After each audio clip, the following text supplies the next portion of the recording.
മാഘമാസത്തിലെ കൃഷ്ണപക്ഷത്തിലെ ഏകാദശിയാണ് വിശുദ്ധമായ ഷട്ടിലെ ഏകാദശി. പണ്ടുകാലത്ത് വളരെ ദരിദ്രയായ ഒരു ബ്രാഹ്മണ സ്ത്രീ ഉണ്ടായിരുന്നു.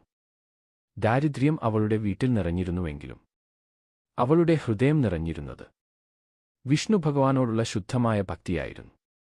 ദാനം ചെയ്യാൻ ഒന്നുമില്ലാത്ത അവൾ ഷട്ടിലെ ഏകാദശി ദിനത്തിൽ ശ്രദ്ധയോടെ വ്രതമനുഷ്ഠിച്ചു. എള്ള് ഉപയോഗിച്ച് തിലസ്നാനം ചെയ്തു, തിലദീപം തെളിച്ചു, തിലഹോമം നടത്തി. അല്പമായ എള്ളു പോലും ഭക്തിയോടെ ദാനമായി നൽകി. അന്ന് ഒരു ബ്രാഹ്മണന്റെ രൂപത്തിൽ വിഷ്ണു ഭഗവാൻ അവളുടെ വീട്ടിലെത്തി.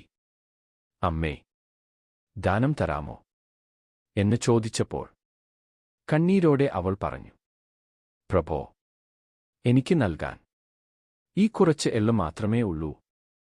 ആ ശുദ്ധഹൃദയ ദാനം സ്വീകരിച്ച വിഷ്ണു ഭഗവാൻ തന്റെ യഥാർത്ഥ രൂപം വെളിപ്പെടുത്തി അവളുടെ ഭക്തിയിൽ സന്തുഷ്ടനായി എല്ലാ പാപങ്ങളും നശിപ്പിക്കുകയും ദാരിദ്ര്യം മാറ്റി സമൃദ്ധിയും സൗഖ്യവും അനുഗ്രഹിക്കുകയും ചെയ്തു. ജീവിതാന്ത്യം അവൾ വിഷ്ണുലോകം പ്രാപിച്ചു.